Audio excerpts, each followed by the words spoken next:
때는 2006년 6월 22일 새벽 5시입니다. 수성경찰서로 걸려온 한 남자의 신고 전화로부터 이 사건은 시작이 됩니다. 여기 둔치 공원인데요.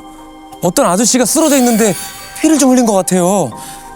저 빨리 좀 와보셔야 될 것 같습니다. 뭐 싸움이라도 난 건가?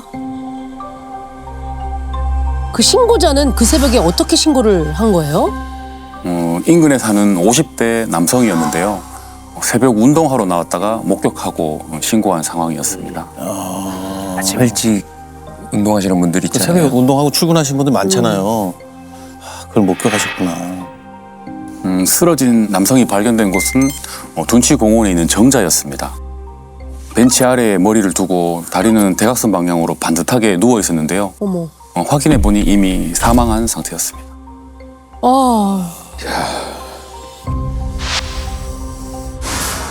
신고자가 신고를 했을 때는 피를 흘렸다 이런 얘기를 했던 것 같은데 시신을 육안으로 봤을 땐 얼굴에 약간 피부가 벗겨진 것 말고 눈에 띄는 외상은 없었고요. 티셔츠 가슴 부위가 이제 피로 젖어 있어서 걷어보니 가슴 중앙에서 약간 왼쪽 지점에 자창이 하나 있었습니다. 왼쪽 가슴 자창이요? 왼쪽이면 심장인데? 딱 그거잖아요. 그쵸? 그 위치죠.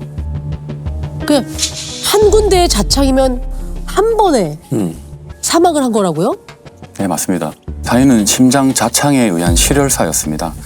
범행 도구는 보통 집에서 쓰는 과도 정도의 크기인 뾰족한 칼로 추정됐고요. 부검이 말로는 칼날이 피해자의 늑골 한가운데를 지나 심장을 정확히 관통했다고 했는데요. 3번이나 칼이 꺾여 들어간 흔적이 발견됐다고 했습니다. 칼이 3번이 꺾여요? 아니 겉으로 나 있는 자창은 하나인데 안쪽으로 칼이 3번이 꺾였다는 얘기예요? 이제 뼈도 있고 이런 장기들이 있고 그런데 그래서 굴절이 생기지 않았는가 하는 생각이 듭니다. 피해자 혈중 알코올 농도가 0.243%로 확인됐습니다. 술에 만취한 상태에서 갑자기 공격을 당해서 저항을 하지 못했던 것으로 이제 추정됐습니다. 완전 만취인 거죠. 서 있기도 어려운 거 아니에요? 그러니까. 어쩌면 피해자는요, 사망 직전까지 꽤 즐거운 시간을 보내고 있었을지도 모르겠습니다.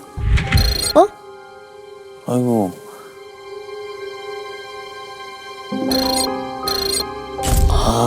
그럼 여기서 모여서 술을 드신 것 같은데?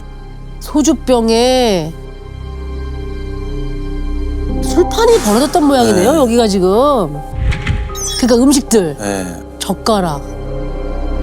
꽤 사람이 있었나 본데요? 삼겹살, 햄, 양파, 뭐 마늘까지 뭐 다 있네. 피해자 옆에 소주 8병이 있었고요.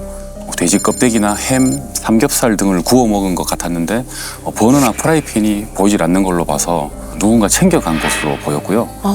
빵이랑 땅콩 같은 것도 여기저기 흩어져 있었습니다. 사용한 젓가락과 종이컵의 개수로 봤을 때 총 4명 정도가 한 자리에 서 있지 않았을까 추정됐습니다.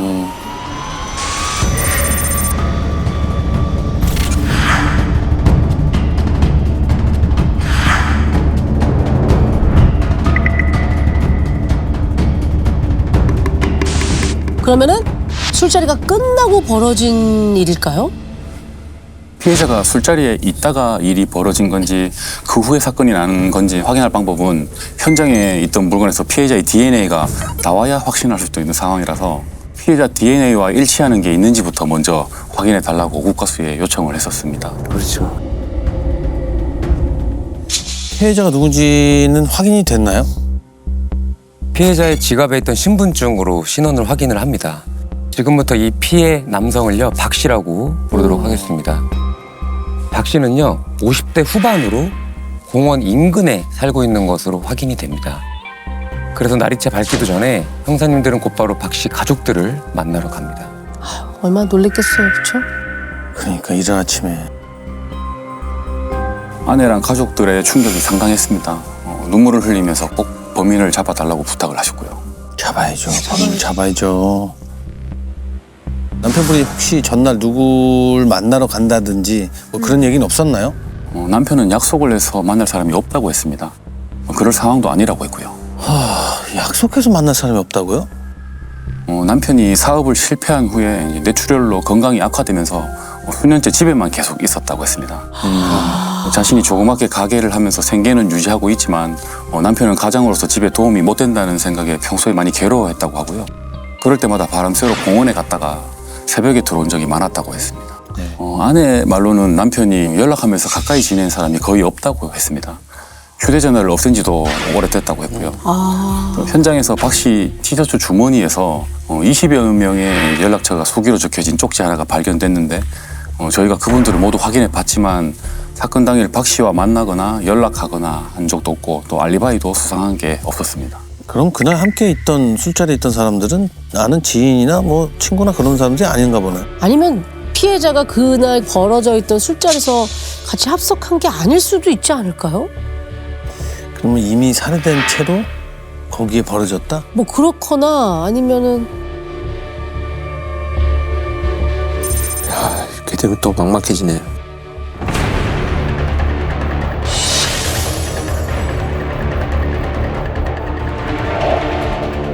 사건 당일 박 씨는요, 그 정자 아래에서 불상의 사람들과 술잔을 기울인 것으로는 확인이 됩니다. 그 현장에 있던 젓가락과 종이컵 그리고 담배꽁초에서 박 씨의 DNA가 나왔고요. 추가로 남성 2명의 DNA도 확인이 됩니다.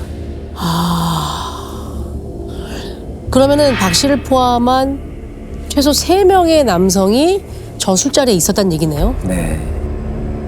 현장에 소주병이 8개 나왔다고 그랬잖아요. 네.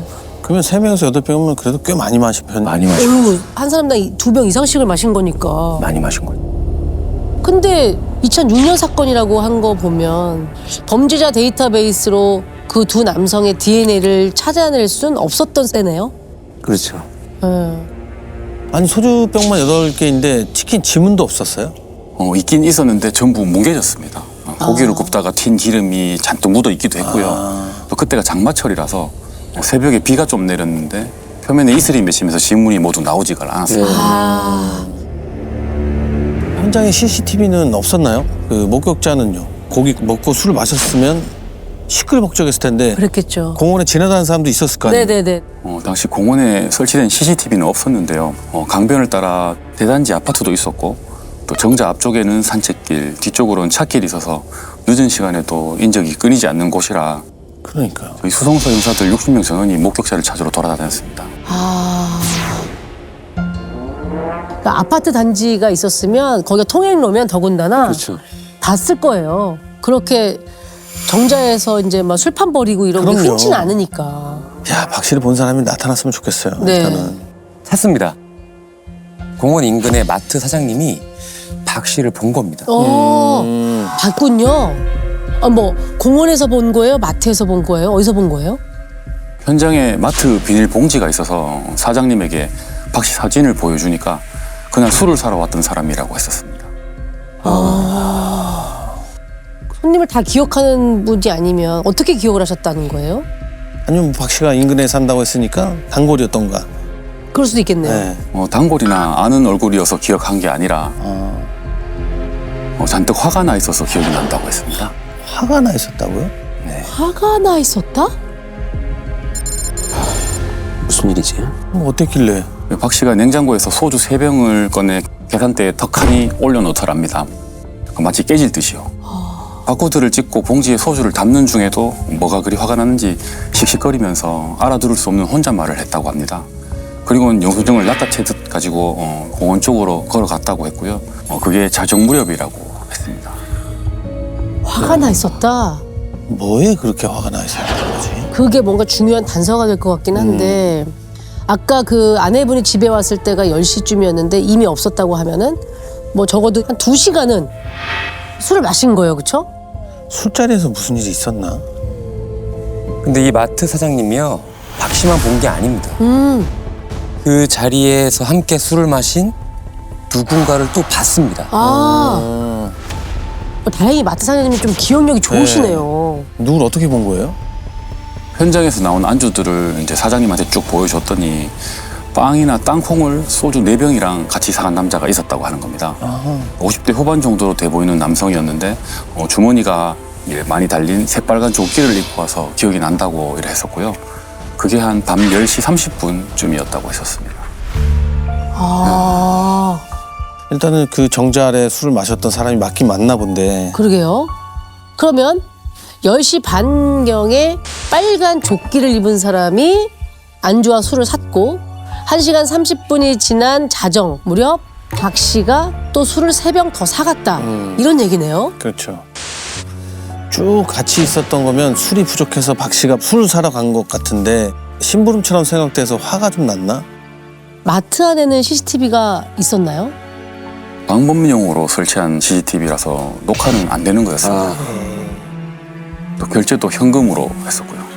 아, 그 빨간 조끼 남자만 찾으면 뭔가 좀 실마리가 풀릴 그렇죠, 것 같긴 그렇죠. 한데요.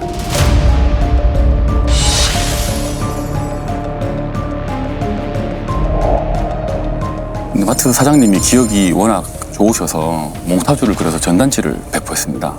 현상금까지 걸었고요. 목격자를 찾는 현수막까지 걸어놓고 저희는 노숙자들을 만나서 DNA를 따라다녔습니다. 갑자기 노숙자 DNA는 왜? 공원에 노숙하는 사람들이 더러 있었습니다.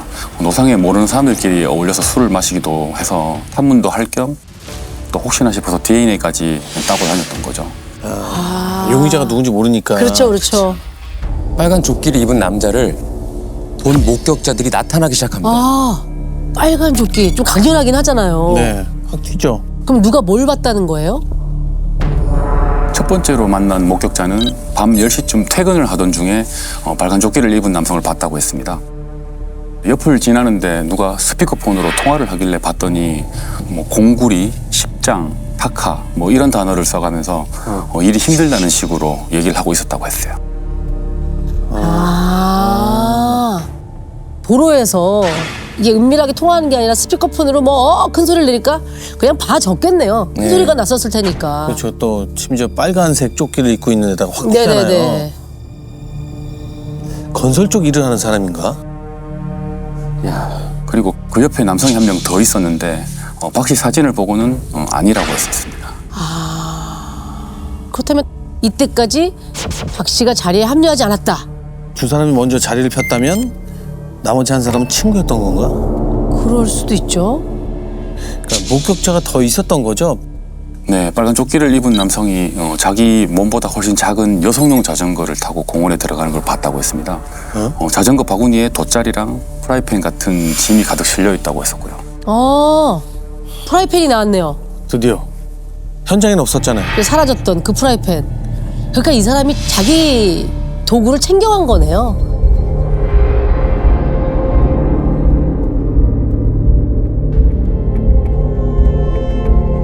또 다른 건 없었나요? 운동을 마치고 의자에 앉아있던 목격자도 있었는데 그 빨간 조끼를 입은 남자가 여성 자전거를 타고 와서 정자에 세우더니 돗자리랑 프라이팬을 꺼냈다고 합니다.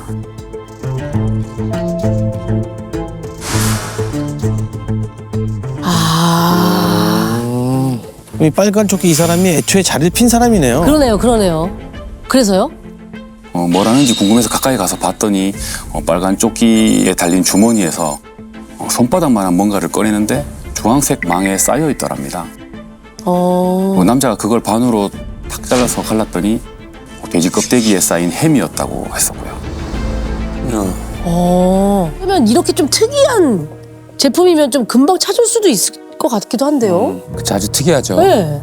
그래서 결국 이게 덜미가 됩니다. 오. 대구 전역 그리고 인근 도시에 있는 대형마트, 슈퍼, 편의점, 시장까지 형사님이 싹 돌았습니다. 끝내 이 특이한 음식이 뭔지 찾아냈습니다. 야. 그걸 찾았어요? 어디서 찾았습니까? 대구에서 차로 30분 정도 떨어진 경산의 한 대형마트였는데요. 행사 매대에 떡하니 올려져 있었습니다. 알고 보니 그 마트가 오픈한 지 얼마 안 돼서 특이한 상품을 단독으로 행사 판매하고 있었던 거였습니다. 단독으로? 이야, 그러면 그 빨간 조끼 남이 경사까지 와서 이거 샀단 그렇죠. 그런 얘기잖아요. 그렇죠. 그런데 그 공원 인근에 있었던 그 마트에서도 현금을 썼다고 했잖아요. 근데 여기 이 햄을 샀던 마트에서도 현금을 쓴 거라면 이걸 어떻게 찾죠? 카드를 쓰면 다 남는데 기록이. 네. 시신이 발견된 22일 날 이제 구매할 가능성은 없어서 그 오픈한 6월 15일부터 21일까지 6일치 영수증만 확인하면 되겠다 싶었는데 뽑아보니 그게 30만 장이었습니다. 30만 장. 어마어마하네. 30만 장이요? 야, 그걸 어떻게 골라내요? 아니 뭐가 더 있어야 찾죠. 뭐 하나라도 출연액이라도 할 텐데. 사건 현장에서 채취한 증거물들을 싹 다 보여줬어요. 그중에서 혹시 또 단독으로 판매하고 있는 게 있냐고 했더니 버섯을 짚어주는 겁니다. 그래서 두 개를 동시에 구입한 영수증을 골라냈습니다. 그리고 카드 결제한 사람들의 알리바이를 확인했더니 딱 현금 결제한 사람 3명만 남는 겁니다. 이야. 30만 장 중에 고르고 골라서 3명을 찾아낸 거예요? 네. 근데 그 현금 결제한 사람은 어떻게 찾냐고요? 기록이 그러게. 없는데 나 기록이 없는데 다 기억하는 것도 아니고 뭐 그때 그 마트가 오픈했다고 해서 이제 저도 가족들과 갔었거든요.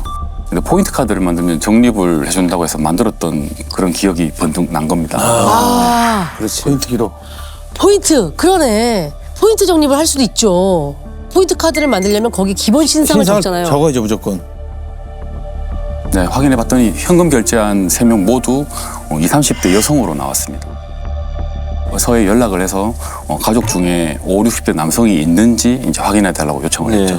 아, 어쩌면 빨간 조끼남이 직접 구매한 게 아닐 수도 있으니까. 그렇죠. 그래서 수상한 사람이 있었습니까? 네. 20대 후반의 여성이 있었는데 이 가족 관계를 확인해 보니까 아버지가 이 사건 현장 인근에 거주하는 것으로 확인이 됐고요. 어. 근데 그 아버지가 폭력 전과 11범이에요. 어머.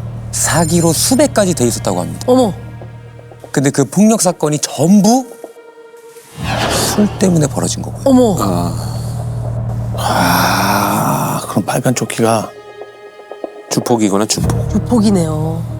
엄마랑 이혼한 후에 혼자 사는 아버지가 안쓰러워서 가끔씩 장을 봐준다고 했습니다. 아. 근데 이상한 건 며칠째 계속 휴대전화 전원이 꺼져 있어서 최근에 통화가 안 돼서 걱정을 하던 중이라고 하는 겁니다. 전화기 끄고 잠적했어요? 그건 이후에. 그러면은 수상해지죠. 그렇죠. 일단 형사님은요, 딸이 알려준 아버지의 주소로 일단 향합니다. 계십니까? 집에 없을 것 같은데. 그러게. 있을까요? 없을 것 같은데요. 문이 열립니다. 그리고 50대 남성이 고개를 이렇게 빼꼼 내미는데 요 문틈 사이 요 뒤로 짐이 가득 실린 여성용 자전거가 눈에 들어옵니다. 어머. 여성용 자전거. 그 프라이팬하고 싣고 갔었던 거. 그쵸? 빨간 조끼. 자전거에 짐도 그대로 실어놓은 거예요? 공원에서 발생한 살인 사건 때문에 왔다고 하니까 잠시 기다리라고 하고는 옷을 갈아입고 나왔습니다. 그리고 서까지 군말 않고 따라왔었고요. 군말 않고. 서에 오자마자 DNA부터 채취하고 국과수에 보내면 금방 결과가 나올 거라고 하니까 대뜸 자기가 그날 공원에서 술을 마신 건 맞는데 자긴 죽은 사람이 누군지도 모르고 또 살인 사건이 일어났는 줄도 몰랐다는 말을 꺼내는 겁니다. 아, 몰랐다? 현장 사진과 박 씨의 부검 사진을 보여줘도요, 이 흔들림 없고 평온하던 이 남자가 윤 형사님이 무언가 들고 온 이 단서 하나에 마르르 무너지고 맙니다. 자, 단서가 뭐였길래요? 제가 그 특이한 힘을 눈앞에 들이밀고는 이렇게 말했습니다. 이거 알죠? 딸이 아버지 드시라고 사줬다던데? 그러니까 갑자기 손을 바르르 떨더니 고개를 푹 숙이는 겁니다. 야, 뭐야? 그럼 이 남자가 범인이었다는 거야? 그 햄을 사다 준 딸이 중요한 거죠. 아. 가족이 당신을 위해서 사다 준 이 햄을 보고 뭔가 감정의 변화를 일으키도록. 딸 때문에 무너진 거면 애초에 딸 생각해서 그런 짓을 하면 안 되죠. 그러니까요. 집을 수색해보니 자전거에서 깨끗하게 씻은 칼 한 자루가 나와서 국과수에 보냈는데 칼 손잡이에서 이제 미세하게 박 씨의 DNA가 발견됐습니다. 너 때문에 씻어서 갖고 있었어? 아이고 참. 아니, 대체 왜 그런 거래요? 그냥 박 씨 말고 그 자리에 한 사람이 더 있었답니다. 자기가 공원에서 자리를 펴자 한 사람씩 모여들었다고 했고요.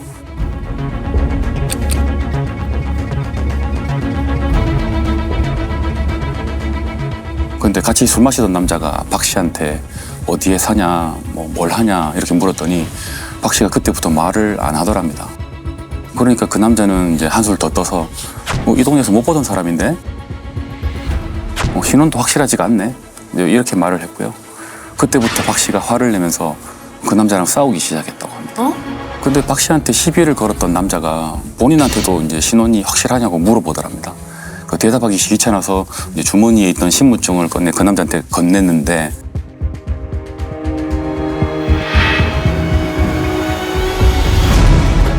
그걸 옆에서 보던 박 씨가 이제 갑자기 자신한테 우리 한편이네 하면서 막 달려들더랍니다.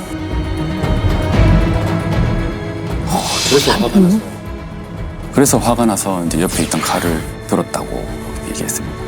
이게 뭐, 이게 무슨 말도 말이야? 안 되는 범행 동기네 이거 참. 통성명하다가 살인 사건이 났다는 거예요? 네, 둘이 한편이란 말에? 그렇다고 칼을 들어요? 아니 죄값은 얼마나 받았습니까? 1심에서는 징역 13년을 선고받았는데요. 말씀하신 것처럼 심신미약으로 또 항소를 했습니다. 근데 법원에서는 받아들여지지는 않았습니다. 1심이 끝이에요? 최종 선고는요? 구치소에서 스스로 목숨을 끊었습니다. 아이고. 아이고 참. 사건 진짜. 즐겨봐 이 채널.